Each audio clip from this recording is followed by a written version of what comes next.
Ron, thank you very much indeed. The greatest compliment I can pay Ron. Can you hear? Should I? No? Keep going. Oh, do you? Yeah. Hold on. All right. Well, There we go. okay. Thank you. How are we going? Is that a bit closer? All right. Thanks for that. The greatest compliment I can pay Ron Manners is that I met a number of his students who come to other conferences. So the Samuel Griffith Society, which I've been a member of for many years, Ron sponsors students to that society. I've got to eat the thing, do I? Yeah. I can sing it too if you like. If you say nice things, say them loud.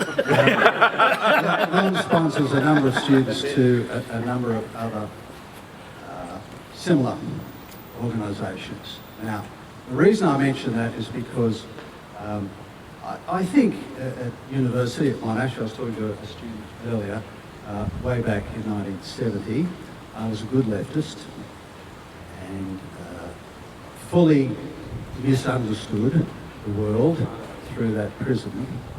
And it was a couple of chance conversations in about 1980 over the question of uranium that made me step back and think. So for all of you here, never give up knowing that a chance conversation to a younger person might turn them in a different direction. Whether it's for or against, perhaps doesn't matter so much. But they are listening. Young ones are like sponges. They want to learn and they want to validate things. So Ron, that's your greatest gift, I think, is that young people get the opportunity to listen to a variety of ideas. That's absolutely crucial. Now, Ron's given me a difficult task in 10 minutes, which is to talk about both charities and a book about Aborigines. And I see a lovely photo here of my granddaughter. If you'd like to see it, I'll show it to you later. I can bring it together in a lovely phrase. I'm going to quote this to you. To compel a man to furnish contributions of money for the propagation of opinions which he disbelieves and abhors is sinful and tyrannical. That was written in 1779 by Thomas Jefferson when he was governor of Virginia. The meaning of it is government taxes us by compulsion, and we don't always know how our money is spent. And I think that's the message I carried with me into the Charities Commission, because I'd always observed discussion around the Charities Commission and the Charities Register, of which there are 60,000 in Australia, was, with great respect, a discussion among charity lawyers about how to get their client onto the register in order to get access to your money. That was about as sophisticated as it got. So my object in the commission was to regard the charity market, as a conversation between charities and donors. So I'd always say to my staff, it's not about them inside the building, it's about the millions of people outside who constitute the market, between those who want to volunteer to charities and give to charities, as well as the great work of charities on behalf of beneficiaries. And like a good politician, I spent many, many days visiting charities because that was the constituency. I was visiting them to learn what they did, because that was the missing bit of information in the market. It was quite difficult to find out what charities did in a comparable way, so that I could compare two charities and decide which one I wanted to compare. Long story short, we sold it. It took about 4 years, so that when charities now tell the Commission what they've done year on year, they now set out their programs. And the Act told me that I was to inform the public of the work of charities, but we had no measure for that. we now have a measure which is charities can report by program. And if you go to the charity website now, you don't have to know the name of the charity anymore. You can just write in your charitable interest and it'll pop up one of 85,000 charity programs that are run, and then it'll take you to the charity. So some simple economics. We just lower the cost of finding good information. And the result has been, rather than something like 1 million searches a year of the register, it's now running at 7 or 8 million searches of the register. So we clearly are doing something for the market. People are finding useful information. Now, I'm taken on a role post this one, which is a little bit similar. That is, I want to be a private regulator of the sector now, because not enough, and we have a group established in Sydney called Giving Guide, and we'll rate charities on some simple criteria using the data that charities give to the ACNC. But in addition, I want to do this. I want to be a fact checker to charities, because a lot of charities, subsidised by you, underwritten by your tax dollars, tell lies. Sometimes obvious ones, but sometimes it's just ideology. They set out on a path to say, I want to save the world, this is my charitable purpose. And the law in Australia is pretty much that if you say that you're pursuing a charitable purpose, it's very difficult for anyone else, a regulator for instance, to debate that. So I want to debate it. I want to say to a donor, here's a charity pursuing its charitable purpose, maybe to save the world by interfering in the energy sector. And I want to say to that donor, you're giving your money to this charity thinking that this is the purpose, but do you know that there's a cost? Do you know there's a disbenefit in this public benefit? So I can't apply the law. What I can do is alert a donor to some of the downsides that charities do in the name of charity. So watch this space. It'll take probably another year, I think, of very hard thinking, but we do want to make a better charity sector, and I do want to make charities more accountable, not just in that sort of financial way, but in what they do, because charities have become big players in ideology.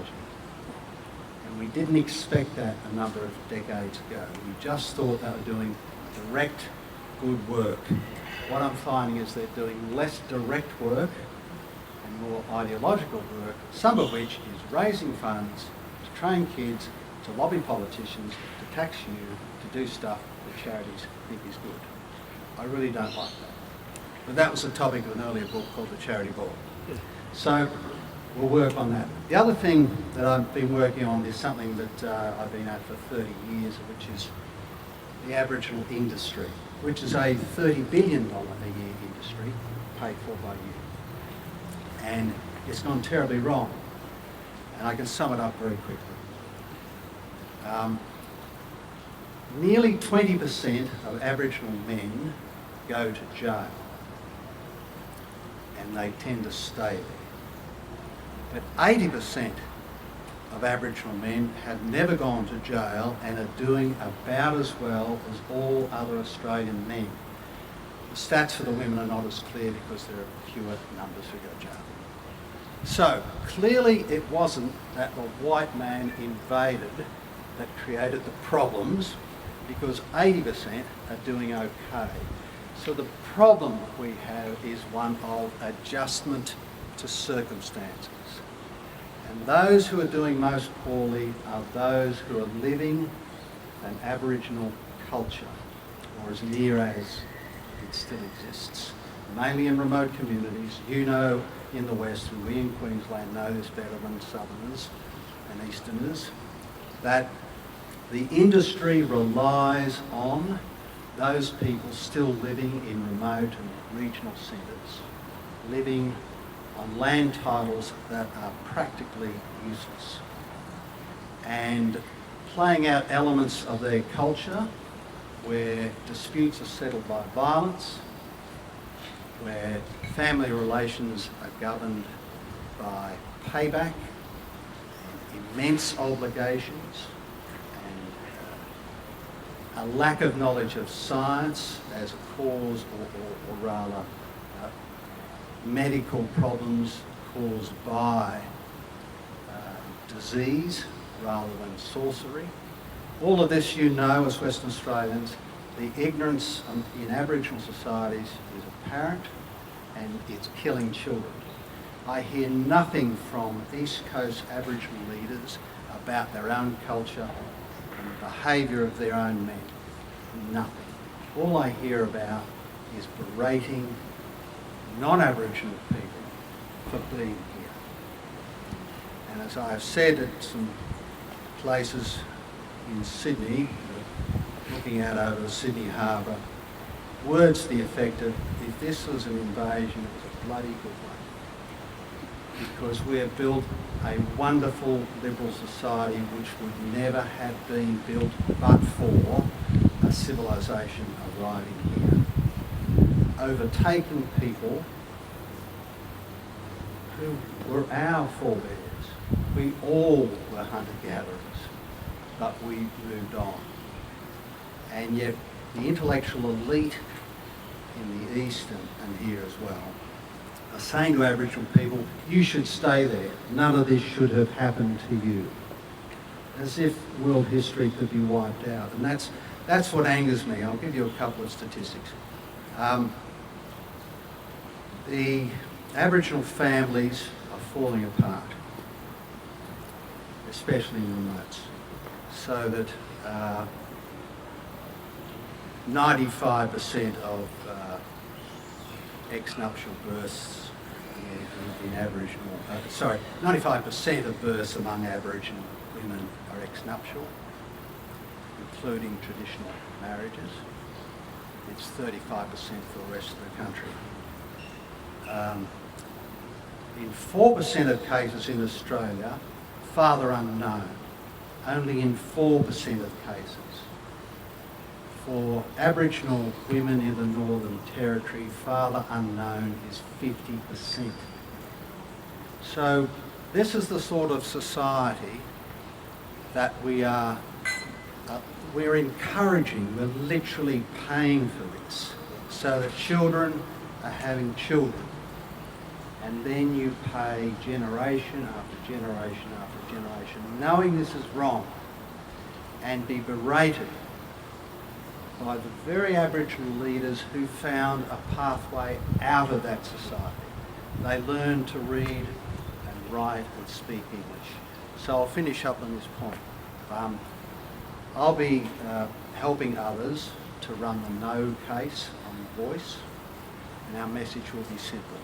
If you want a voice, learn to speak English, to read English, and to write English, and you have an assured pathway in this society. Thank you, Ron. Thanks indeed.